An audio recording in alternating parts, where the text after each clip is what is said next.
Hi everyone, welcome back to the channel. In today's video, I'll show you how to remove someone from Messenger group chat. So, let's get started. First, open the Messenger app on your phone.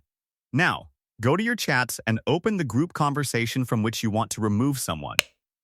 Once the chat is open, tap on the group name at the top of the screen.